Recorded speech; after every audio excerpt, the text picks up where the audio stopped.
Greetings again, everybody, and welcome to the actual final episode of this Dark Souls 2 LP. So, the Scholar of the First Sin patch hit on the 5th of February, in Japan at least, which means it's been out since the 4th of February in the Western world. And it has added a new NPC and fixed some other more minor things. But we're mostly gonna focus on the new NPC and, well, here he is. Let's have a nice little chat. No one has come this far for a very long while. Young Harlow, do you wish to shed this curse? Then accept the fate of your ilk and face the trials that await you. Unless you have already joined the crestfallen.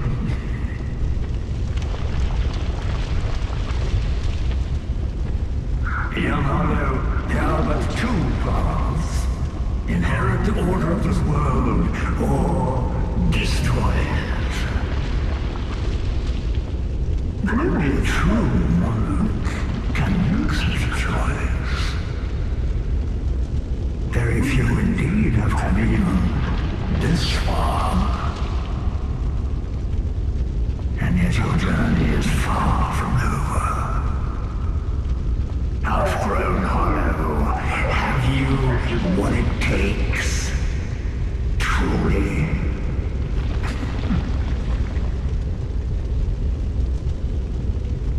Young Hollow, seek after Vendrick. He who almost became a true monarch. The Vendrick is certain to guide your way. Fledgling Harlow, may we meet again?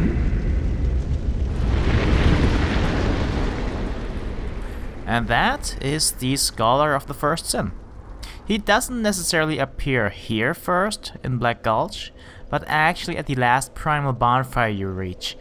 Unless you get to Drangleic Castle before reaching the final Primal Bonfire by, you know, getting 1 million soul memory. So next up we will find him right down here in the Undead Crypt. This is also where he appeared in all the trailers, I believe.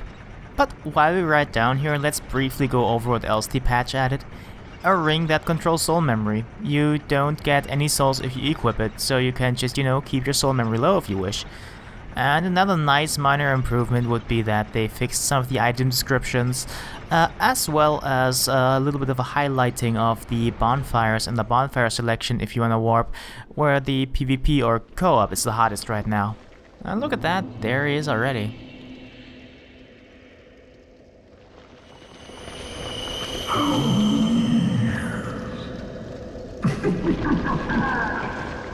I believe we've been acquainted. Young Hollow, conqueror of fear. What drives you so to overcome this supposed curse? Life is brilliant, beautiful. It enchants us to the point of obsession. Some are true to their purpose, they are shadows, flesh and mind. One man lost his own body, but lingered on as a head. Others chase the charms of love, however elusive. What is it that drives you? Once, the Lord of Light banished dark and all that stand from humanity. And men assumed a fleeting form. These are the roots of our world. Men are props in the state of life, and no matter how tender, how exquisite, a lie will remain a lie. Young Harlow, knowing this, do you still desire peace.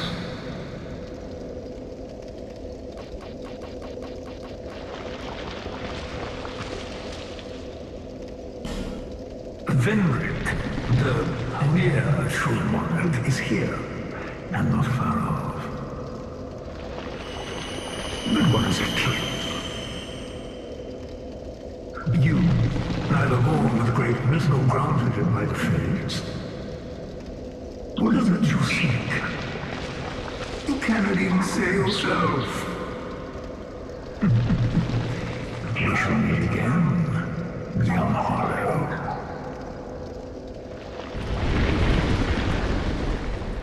In case you're wondering, whether or not you pick yes or no as the answer to his questions has no bearing on anything at all. No gameplay change later on, and no change to dialogue either. But yeah, next up he is right here in Dragon Shrine. And it bears mentioning that before the release of this patch, they thought that the Scholar of the First Sin was Aldia, which of course is freaking laughable. I mean, seriously. But yeah, there is the Scholar again. He's tiny this time because he wouldn't fit in here otherwise. Young Hollow, how you grapple without falter with this dreadfully twisted world. Peace grants men the illusion of love. Shackled by falsehoods, they yearn for love, unaware of its grand illusion. Until the curse touches the flesh. We are bound by this yoke, as true as the dark that turns within men. All men trust fully the illusion of life. But is this so wrong? A construction of facade, and yet a world full of wounds and splendors. Young Hollow, are you intent on shattering the yoke, spoiling this wonderful falsehood? I am Aldia. I sought to shed the yoke of fate, but failed. Now, I only give an answer. Seek the throne. Seek light, dark, and what lies beyond. Okay, I admit it, he's Aldia. He even flat out says so. There's no way I can contest that now. But yeah, he told us to go seek the throne.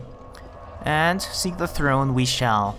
But since he will only appear again after we kill Nashandra, and only directly after killing her, we need to ascetic the bonfire to make her respawn again, and then we need to fight the throne defender and watcher and then Nashandra. And since defender and watcher are pretty hard, gotta summon somebody for them. And now let's go. Alright, I forgot about those guys, but we've seen this already anyway, so let's just skip straight ahead. And even on what amounts to a New Game Plus, Nashandra isn't too much of a challenge. She just takes more hits. But you know, after killing her, the answer you gave to the Scholar doesn't matter. This happens. Many monarchs have come and gone. One drowned in poison, another succumbed to flame. Still another slumbers in the realm of ice. Not one of them stood here as you do now. You, conqueror of adversities. Give us your answer.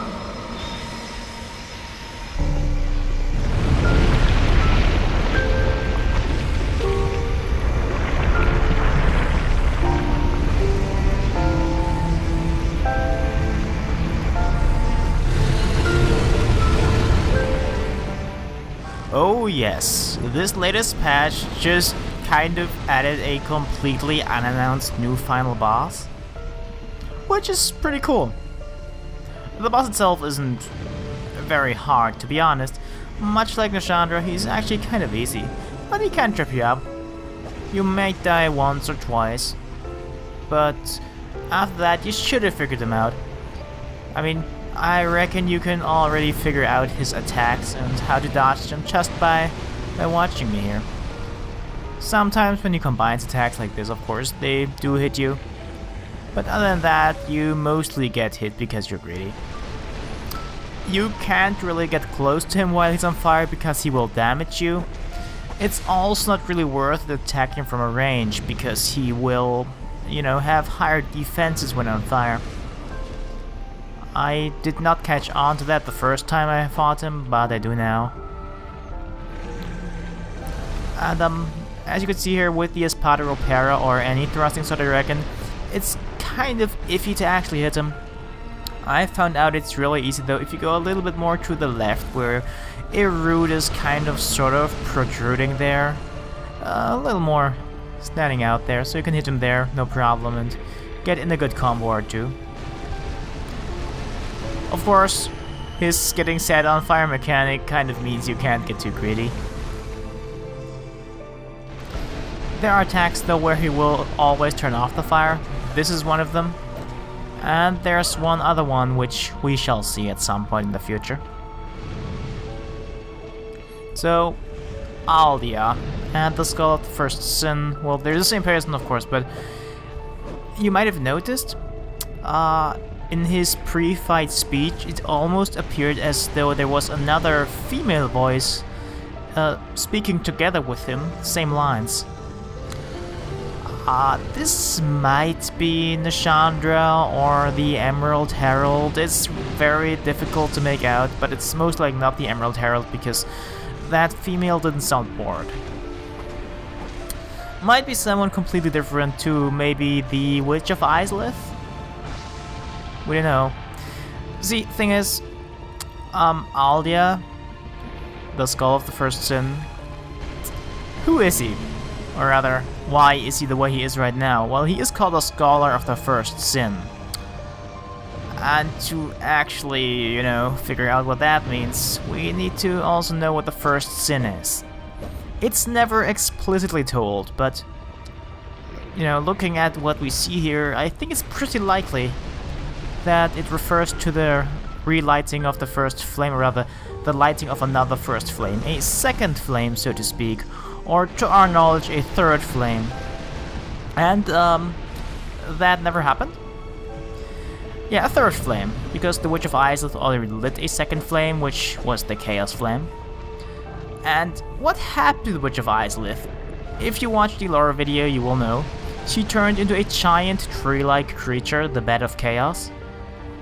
And this guy, well, he also turned into a giant tree-like creature, a different tree-like creature. We can kind of make out a face here. He has one eye on the right side and his mouth down below and the nose in the middle. If you look really closely, you can make it out that it's supposed to be a face. But yeah, he most likely did try to light his own first flame in an effort to actually fight the curse, which resulted in him, well, turning into what we see here. This tree-like creature. Now, the first sin might also be something completely unrelated, but I think it's the most likely interpretation of all things here. Now, this huge as fireball attack that we just dodged is actually a one-hit kill, by the way. Unless, of course, you have high fire resistances. In that case, you can just take a hit. But it's a really good opportunity to A, get a couple hits in, and B, to just, you know, run to the side perpendicular to him and dodge it completely. You can even do both things, as I demonstrated right now. Of course, again, don't get too greedy. And as you probably already saw, his wall of fire got a little bigger. This happens at around half health, a little less maybe. Not entirely sure here. It seems to be not really consistent as far as I can tell. But once that happens, you really can't get too greedy anymore, but you kind of have to actually damage him.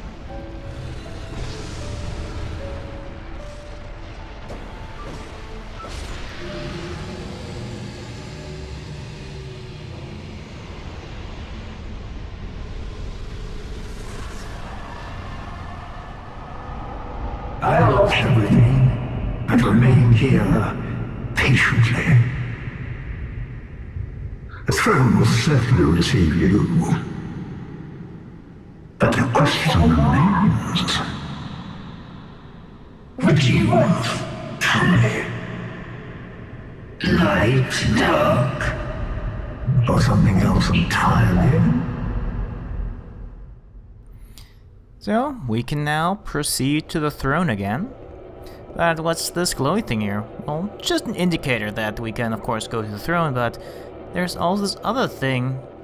And much like in Dark Souls, the first one I mean, we can now just leave. That's probably the only reason why there's these glowies now.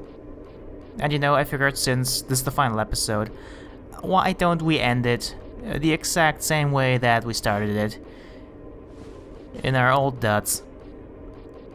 Sadly, we can't go down to level 1 again, but doesn't really matter.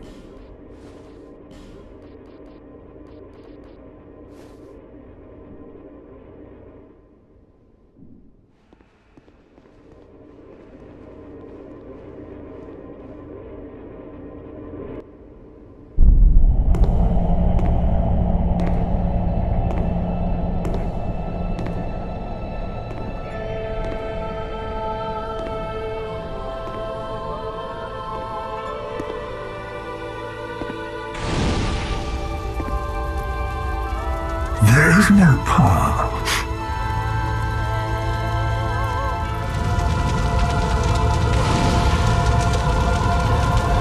Beyond the scope of life, beyond the reach of dawn.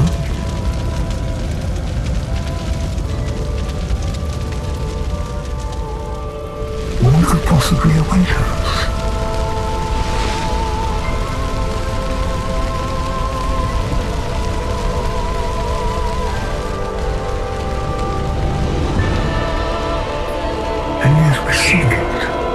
Insatiably, such as our fate.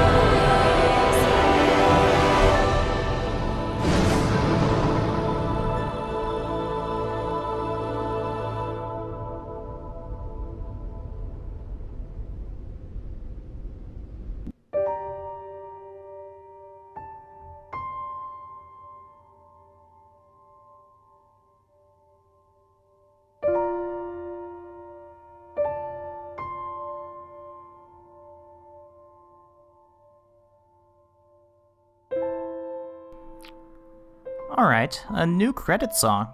Kind of a melancholic piano piece. I like it.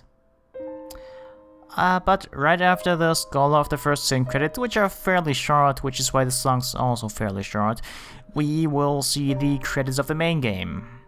Or rather, the rest of the actual main game.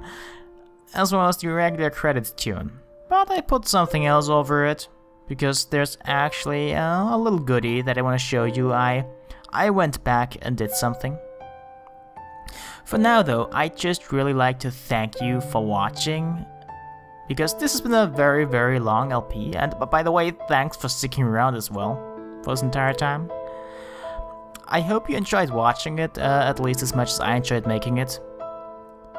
And yeah, I figure if you're still watching, you did enjoy it, unless you watch things that you don't enjoy. In that case, you shouldn't do that probably. But yeah.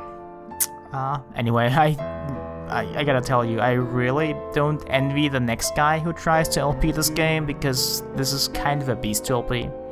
I mean, it did the first Dark Souls as well, which was already a big thing, but the way I did it here, 2 playthroughs, really, really taxing, despite the game being really fun. I still enjoy the game a great deal, don't get me wrong. It's just that I probably won't touch it for a while now. Take a little break. Might come back in April when the Scholar of the First Sin version for PS4, Xbox One, and well, PC again, DirectX 11 version hits. Because that ought to be fun. New enemy placements and all that. Which is the one thing I care about that this patch didn't offer. The other things would be slight graphical enhancements and some extra multiplayer things, like extra phantoms to summon. But yeah, look at that. I went back to fight the Ancient Dragon. Blind Sally suggested in the thread that I should use Gower's Ring of Protection to actually make this workable, but I just went full on fire resistances with the Flame Crest Ring as well as the Dispelling Ring +1. And yeah, I can now take one of his fire breathing attacks, which makes this really easy. Yeah, if you want, stick around and watch the fight. If you don't, just close the video, it's fine. There's nothing else after that you'll miss. So this LP is now officially over. Thanks for watching again, and see you around.